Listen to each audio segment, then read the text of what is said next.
Hey guys, thank you for joining us this morning on another episode of Emergent Leadership. I am fortunate enough to be with Eric Chase this morning. Eric, how are you? I am well. Good morning, Brett. I hope you're having a great day. I am. I'm excited to talk to you. I'm excited to bring you to our audience. So I want to tell people a little bit about you. Eric, you've spent 15 years in EMS and 14 in law enforcement before that. You're in a leadership, an FTO, field training officer, in the role you're in up in Oklahoma City. So you've been in kind of our world for quite some time, but I want to talk primarily today about a side venture that you have, that you're building, a business that you're building, called EMS Improv.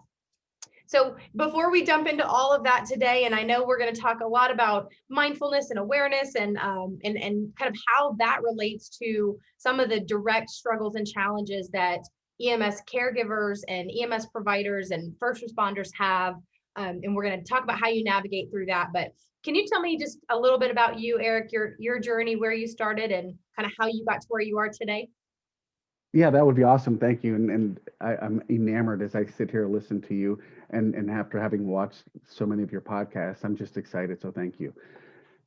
My journey, generally speaking, in EMS came as a result of the darkness of law enforcement and wanting to get out of that and kind of remolding and reshaping. But no, I had a passion and a vision to help people.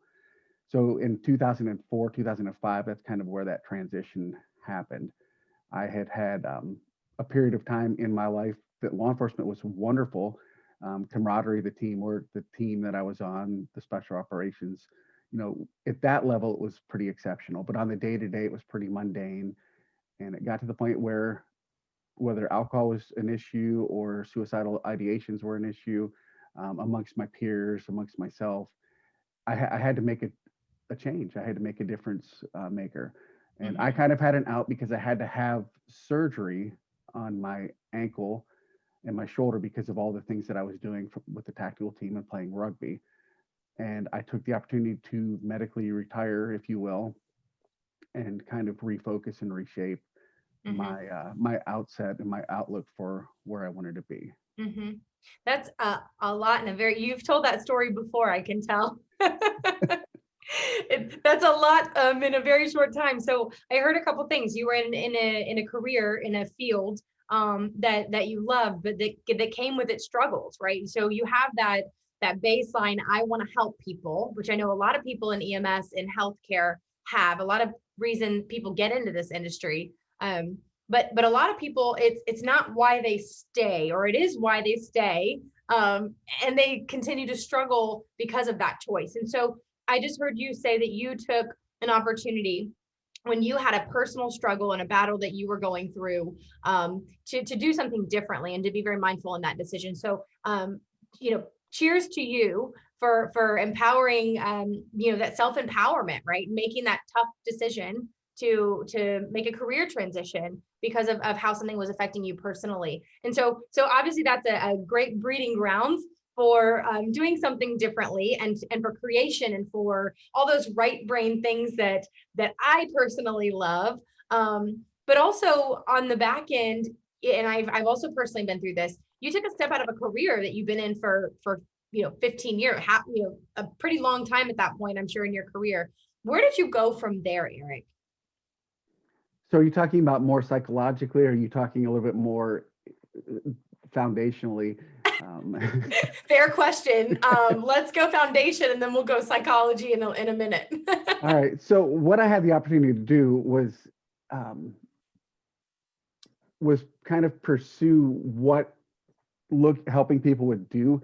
So as a result, while I'm recovering from ankle surgery and not walking, I engaged in an EMT course at a community college in Colorado Springs. And I found that was something that was really neat. I'm a daily learner. I love learning things, period, point blank, no matter who is giving me the information. So I'm just a vessel and a sponge for information. And as I saw the opportunity, I was actually teaching as well. So I'd go to this school where I was teaching as a substitute, drive past this fire station, and then Monday through Friday from 6 to 10 p.m., I was going through my EMT program.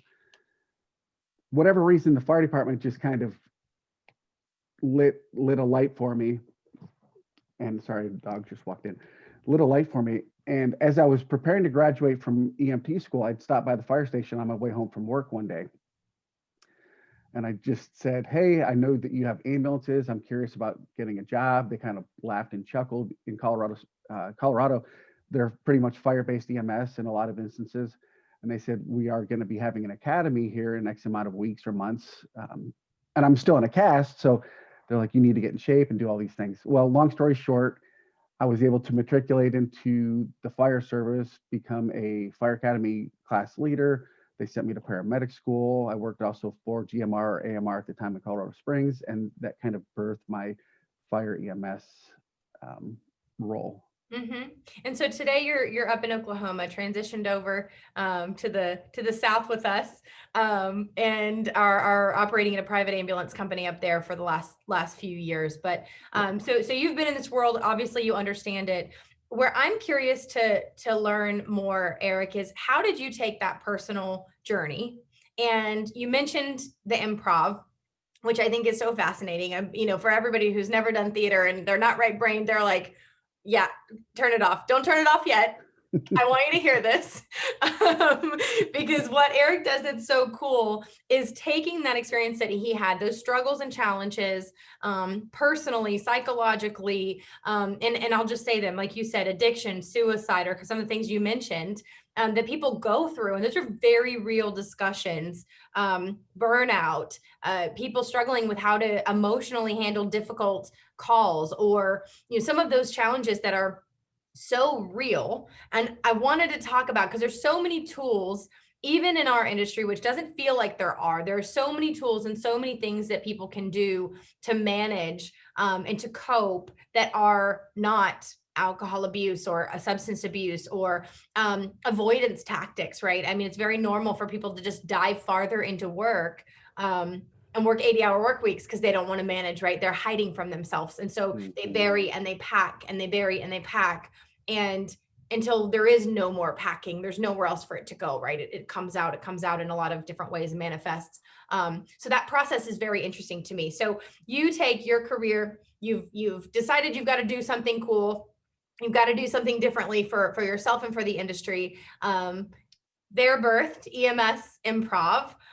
So when was that? When did you create it? Tell me a little bit about your organization. So very cool story about that. And I'm getting goosebumps, and I'm a touchy-feely person as much as I am just very transactional. Right. So I like engaging relationally and transactionally, and the importance of both. I had attended a hand-heavy instructor course in Springfield, Missouri, and I had the opportunity, and I'm going to say his name, he gives me permission, we're friends and he's my mentor, but Peter Antevi. Mm-hmm. And Dr. Antevi and I had just, from that course, we'd shared a few things personally off the side. And obviously I'm not going to share what he shared with me, but I can share that we were carrying some, and I was carrying some burdens of the career, the job, what we do. And that's kind of what birthed for him, the hand-heavy line. So if you can kind of read between the lines, you can kind of understand where he put his foot in the ground and said, we're going to do this for the right reasons.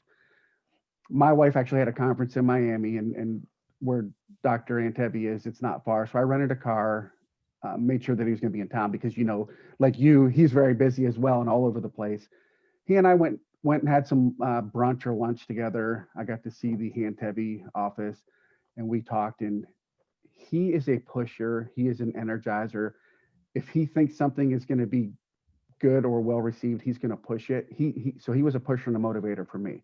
And we mapped out how this was going to look for EMS world, and how this is going to look for GEMS, and how this is going to look for the entire industry as a whole.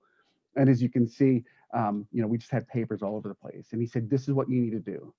I immediately left after giving a hug and saying thank you.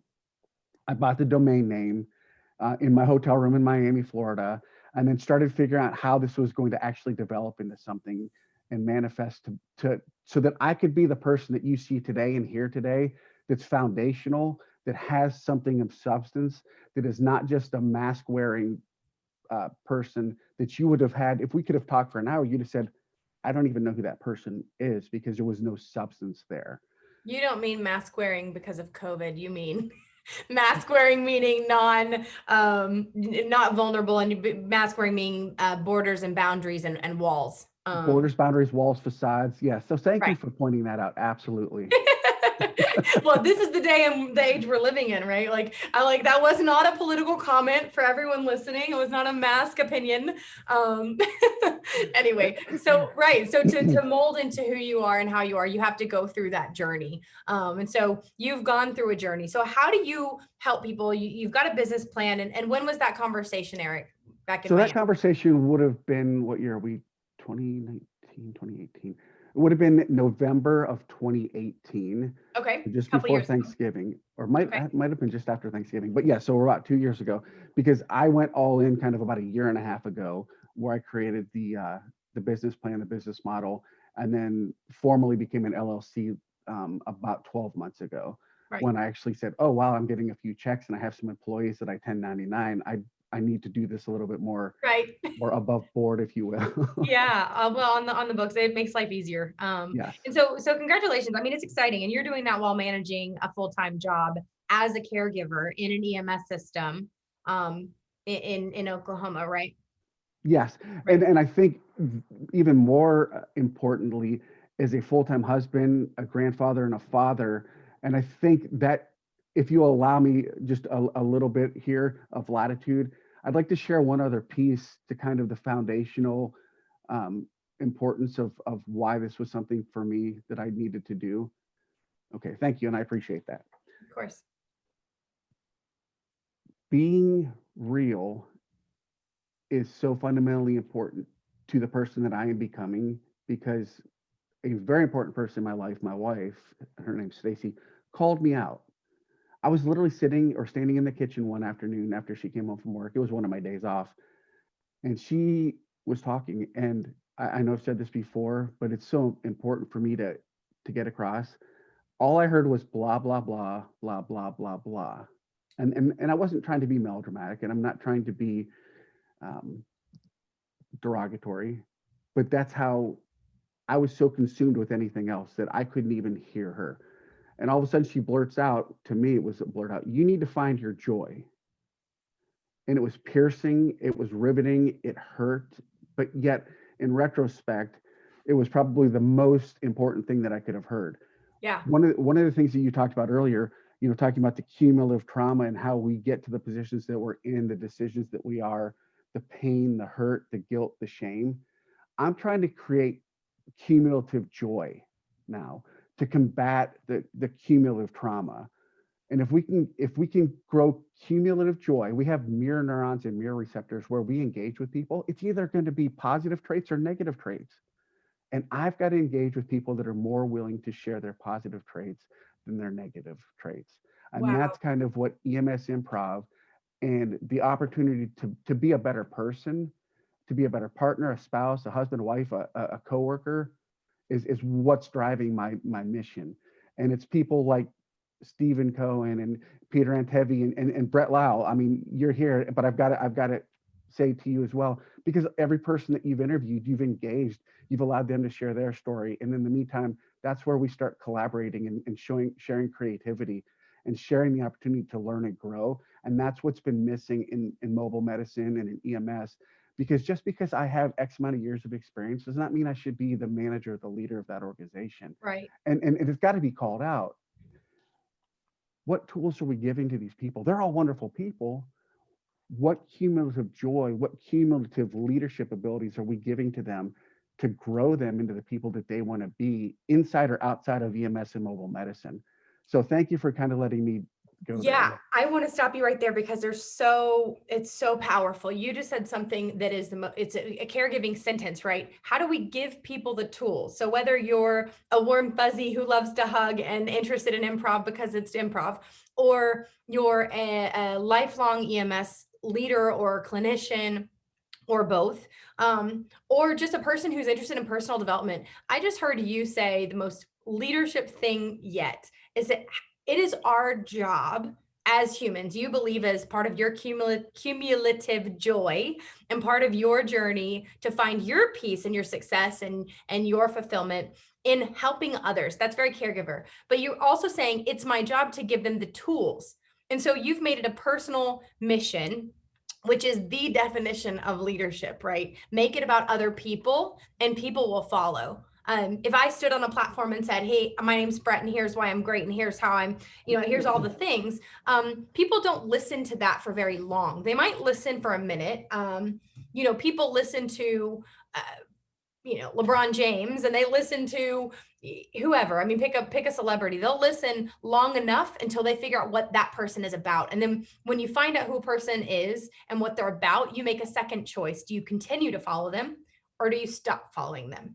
And so when we take those concepts, those mission-driven, purpose-driven concepts, and we make them a business, it's a fine line, right? You gotta deliver a product, you have to build a business, you have to write out a plan, but also you're not losing touch with the fact that you are on a mission to change the world, right? To change the industry, one person at a time, and that's so commendable. And I genuinely say this, I'm proud to know you and be a part of your journey. So tell me what that looks like. So when you go and someone says, okay, all right, Brett, I'm sold, Eric, I'm sold, sounds cool. What does that look like when someone engages with you? Do you go to them? Is it a training? Is it virtual? Tell me a little bit about what that looks like or might look like for an agency who says, I don't really understand, but I'm interested. Well, thank you. So to go from what you said last to first, virtually, I have a horrible virtual footprint. I'm learning, and it is horrible because for me, that right side of touchy-feely, it's hard to really engage via the interwebs. And we do so many interactive type of events and games and presentations with EMS Improv that I have to see and feel what's going on, or the staff that I bring with me have to kind of be able to evaluate in real time versus, if you and I are in the class right now, it happens to be just the two of us right now in this moment on your podcast. But if there were 5 people, if the 4th person's talking and I've given my 2 cents worth of information or the data points that I had to give, where am I at this point? I'm over in something else because it's more important to me to get this done than to have stayed engaged over there. Yeah. So that's kind of why my piece as far as engagement with the internet is lacking. Okay. So I have to stop you because it's not horrible. So don't be mean to yourself. You don't have a terrible presence. So maybe it's a growing presence, but you're a growing company, right? This is a 2-year-old venture for you. So just sidebar as a professional development career coach, you're doing great things. So don't beat yourself up over that. That's where you are in your journey. So well, I appreciate that. So thank you.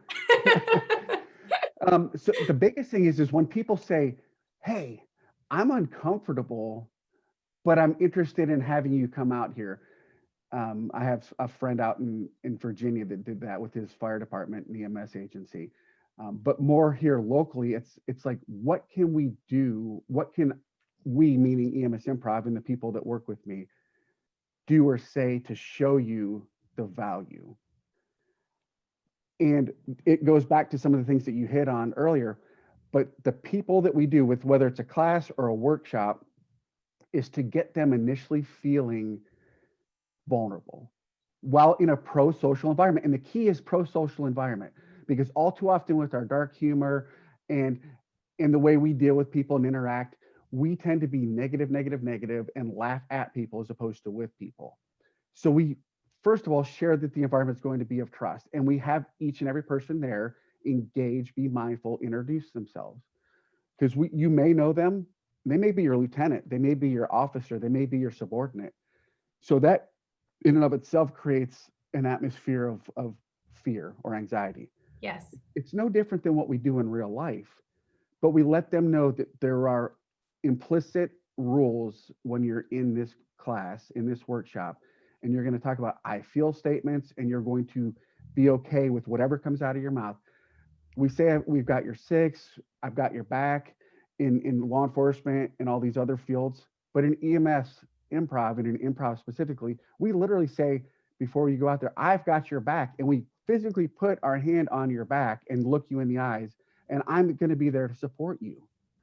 And so social support, structural support is the foundation to anything being successful, I believe. Yes. And It's if you can, go ahead.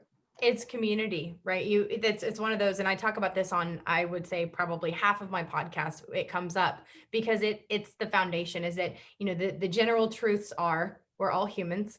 We have the same general needs, right? Psychologically, Hmm. and sense of community and belonging is a big piece of those, of that need as a human, right? That's why isolation is a punishment. That's why it's a torture. Isolation is a torture mechanism, right? We need community. And so what I'm hearing you say is, even though sometimes we're on a team, we're not really a community of support. And so improv creates an environment where, even if it's in that moment. And so, Eric, I have so many questions for you. So you create this environment. So say I'm on a team and it's not a well-functioning team. It's, team dynamics are not great, or there's not a lot of distrust or a lot of challenges. Is this a platform that might be helpful for my team? Is it? Yes, it's absolutely a platform that's going to help your team. I want to just throw away the mites, because what the most important thing that we do, and it's EMS Improv is engage, be mindful, tell or share your story. The engagement part, everybody's going to do because they want to be involved. The people that are your tougher nuts to crack when it comes to attitude, behavior, mannerisms, they're going to sit there and they're going to stew, and they're going to say, well, I'm so and so, I'm Lieutenant Chase, or I'm officer, I'm paramedic so and so. Mm-hmm. But because it's a pro-social environment and it's our mirror neurons that are being affected, when you see and feel other people starting to engage, laugh, kind of chuckle, and you see some of, because there's going to be that one person that's like, I did theater from 5-year old all the way up, and they're going to be the one that's out there doing it. And those are the people that we would have laughed at before. They're like, oh my Lord, look at this person. And I'm that Right. person that What a did, dork. yeah, look at that I, weirdo, that dork, right? yeah. I was in choir all 4 years, so I'm equally on the dork train. But yeah, that person type, right? So you're talking about somebody who's comfortable being vulnerable, somebody who enjoys it. Maybe even there's the other end of that spectrum, is only comfortable in kind of an alter personality or in a character. And we all know that person, right? There is that person in the organization who can't keep a serious conversation to save them, themselves or others. And so there's that person type. And then that second person type you're talking about is the person who's not really open to this, whose arms are crossed, who is leaning back in their chair, and showing those body language communication, which is a huge part of our communication, that's screaming at you, I'm not really engaged. I'm not engaged. So talking about getting that engagement is one. And then you've got probably the majority of people that are somewhere in between. So you get engaged, you kind of gauge that out. So what's that next step that you said in the process? All right, so very cool. The next step is you have both outliers. You have the one that's going to be out there regardless, but do they really fit as a member of your team either? And then the one that's actively disengaged. So if we're talking about leadership, we're looking Sure. at and retention and all those types of things. My actively disengaged person is over here, and the one that is just wanting to do or doing everything is way over here. Right. How do we help bring this person to the middle and this person to the middle, a little bit Mhm. closer? Mhm. Well, the first and foremost thing is once each person, they have their aha moment that, you know what, I am vulnerable, that maybe I'm wearing too many masks or costumes in this role over here, and in this role they seem and they feel the same thing. So the costumes are our uniform, the masks, the facades, the barriers we put on for the stoic person, the antisocial, the one that doesn't want to engage. And the other one is they are so out there in character that they still don't know who they truly are at the core level. And Right. if they do, they're afraid of sharing it and showing it. And something's happened in all of our lives that we tend to go one of the two directions over the course of time. And then what brings us back? And it's the community piece. So we do a game right at the very beginning, and it's just a simple leadership game, uh, or an understanding. We want to throw a party. Well, how do we throw a party? Well, we want to bring as much fun and cool things as we can to that party. The caveat is that we only give you an opportunity to engage and say no at the initial onset. So for about a minute and a half, We pair people up from the organization or from outside of the organization, and they want to throw a party. And we create that, and it's specific to the group or organization. But back and forth, they say, I want to bring wine. I want to bring a charcuterie board. The answers are no, no, no. And so after 2 or 3 minutes, we ask everybody how they feel. Yeah. Oh, pick me, pick me. Had this conversation very recently. I'm like, I'm a brainstormer and I love that stuff, right? You go and you say, and you're excited, you're bringing that energy because you say you're going to throw a fun party. So you're telling me that I have to share something that I really believe in, right? I believe this to be a fun, exciting thing. So I'm going to bring, maybe the joke is that the wine's the conversation starter, right? Yeah. Like I'll bring the conversation starter. I'll bring the avoidance tactic. So I'm going to bring the charcuterie board so people can, just go over the food table and pick at that and not have to talk to people.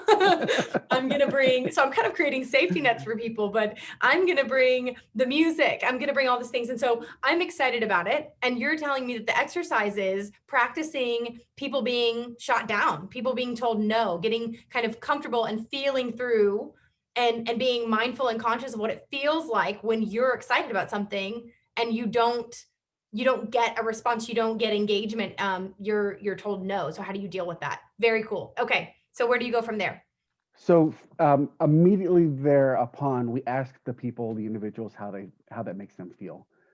So that's the first wisdom nugget, the pearl of wisdom, or the aha moment.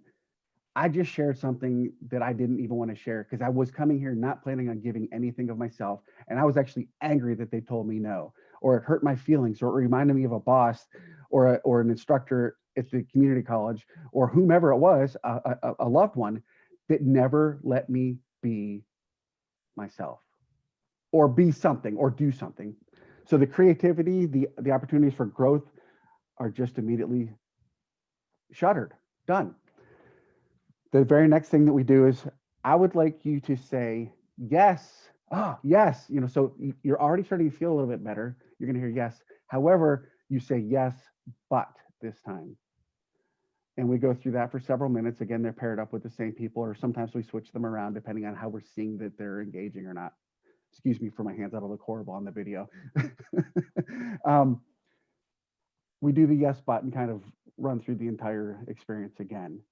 And for seeing you, I hear you say yes. I'm looking at your eyes right now through the computer, and your eyes lit up. You heard yes, and then I said but, and you're just kind of like. So how do we feel when we hear that but? The big horrendous but is just like a no, or almost like a no, because hey, that was a great idea, and I'm going to change it to make it better, or I'm going to change it and take it, or I'm going to just appease you, but yet never do it anyhow. And so these are the things that we see and that we feel. And in leadership, we have to be so cognizant and mindful that we're using these words and the impact that they have on our employees or our coworkers or our husbands, our wives, our boyfriends, our girlfriends. No wonder we're missing out on the vitality of life and love and growth and grace. I mean, that's a huge part of it. So that's that step. And you can imagine the feelings are going to be quite similar to hearing straight no. Yes. Then we get to throw the party, and it's all yeses. And to hear grown men and to see women that wear dynamic suits and have power positions all the way up through Congress and the Senate engaging and going, throwing a party and hearing yes, yes, yes, yes, yes. And some of the things are so off the wall that you're allowed to now bring to this party that we're throwing. And people start laughing and giggling and just, it gets uproarious at times, and sometimes it's kind of muted. And again, it's going to depend on the group. But to a person, even the tough nut to crack over here is at least got a smile on his or her face to the person over here that we still are like, hey, what you've got going on is great, but how do you fit on the team? Let's continue to work on that as well. Sure. So it's a strategy session. I mean, it sounds like to me, from a business experience, what people are a little more comfortable with, from my experience is, not theater in the workplace necessarily, or those theater practices, but they're comfortable with kind of a strategy session. And so I'm envisioning two scenes. One scene is a strategy session, which is traditionally people in a boardroom, with a whiteboard and somebody standing up, leading a session, probably a consultant, external, ideally, leading a session, talking through goals and mission and vision and what piece of the pie do you have and how do you affect it. And there's an energy in that room. And if you've been in one of those rooms, you kind of pause and think about what that energy is.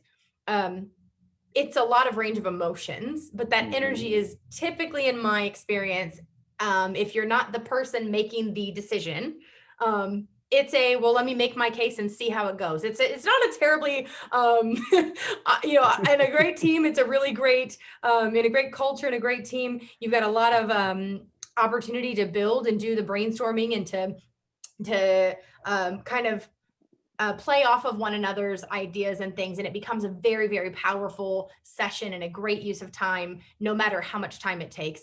The other side of that is it's a forced process. People don't really believe they can add value, or they don't believe that the value that they add is going to be recognized or seen in that room. And then they walk away with a longer to-do list and, some mission and vision that are going to go on the wall and will stick for a couple months. And so that's the first kind of energy I know, and I know can happen in a strategy session. To say, I've also been in really incredible strategy sessions, and have led a strategy session that I believe was really productive and powerful. So I'm not anti-strategy session. I think they're hugely important.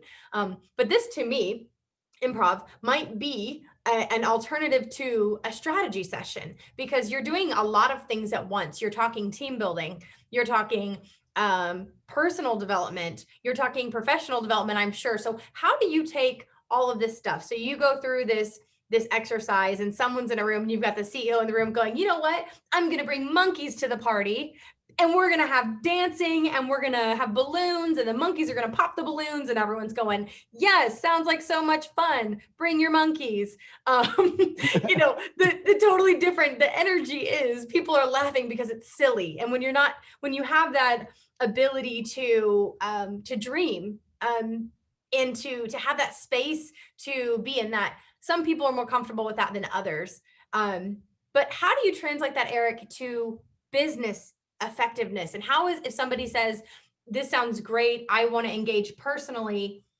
I know I told you I have a lot of questions. So can someone engage personally in this program? If Brett Lyle wants to jump in and say, hey, throw me in your next leadership course, can I do that? Is that available? Is my first question.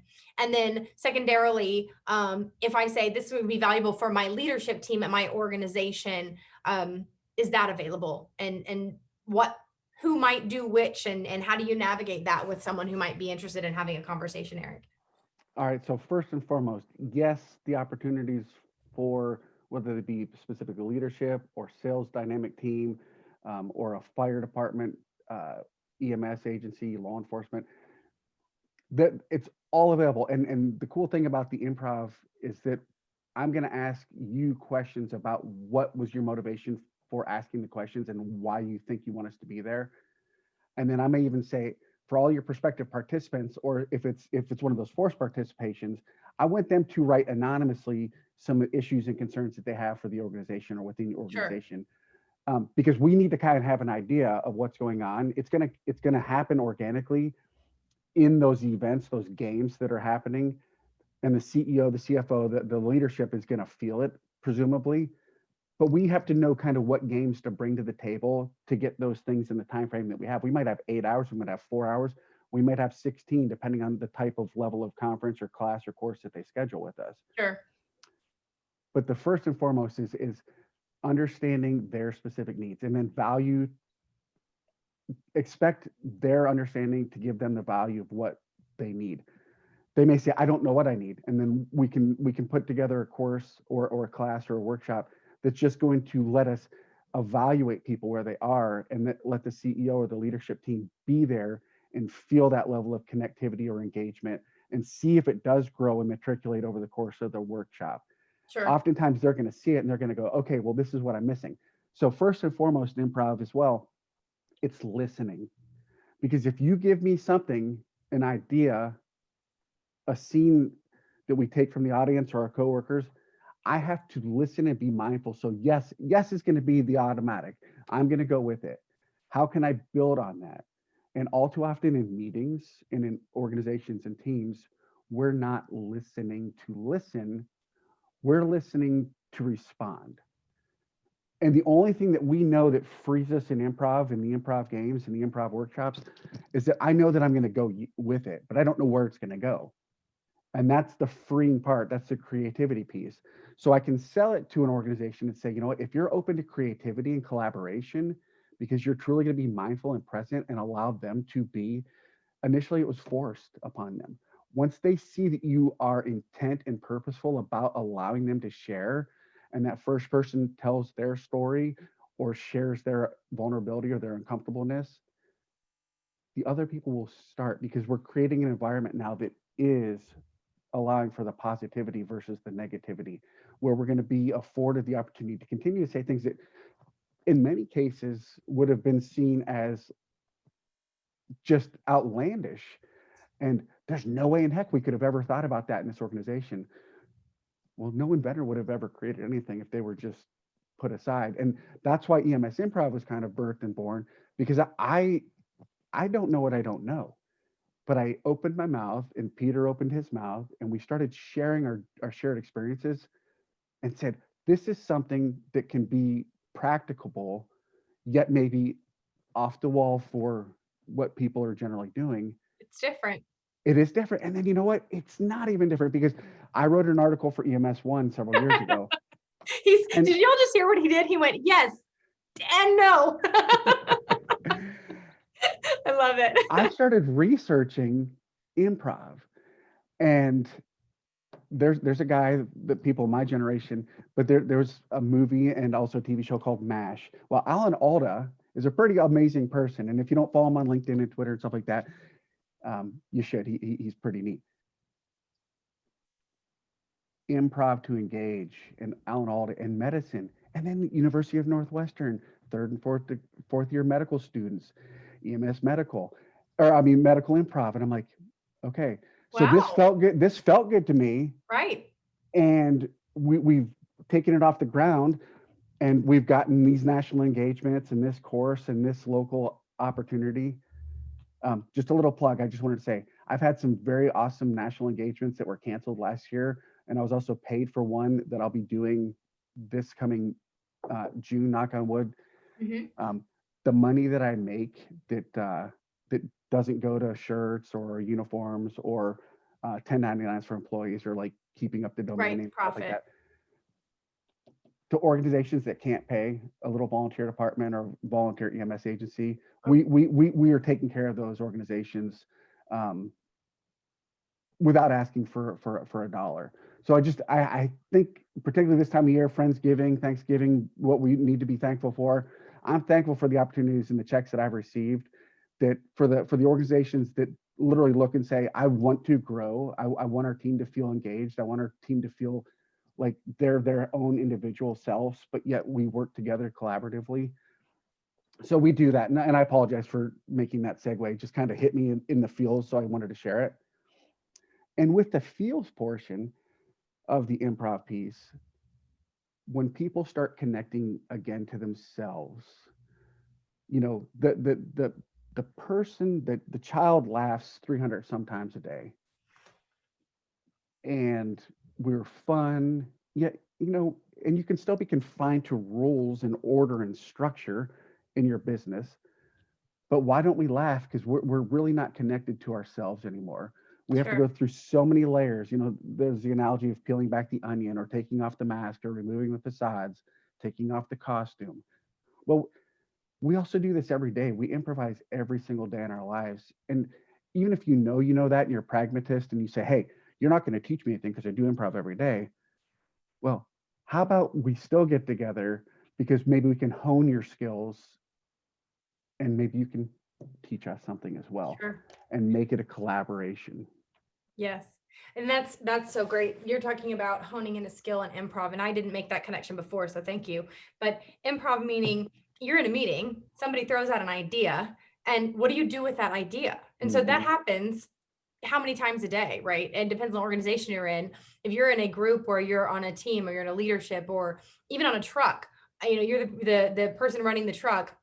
or the, primary person on the, law enforcement side, whatever that looks like, you're putting something out there and somebody else has to do something with it. So this Hmm. basic principle of communication and how we communicate effectively, there's always an element of improv because you're thinking on your feet. If you can anticipate what someone would say before they say it, you're a mind reader. Yeah.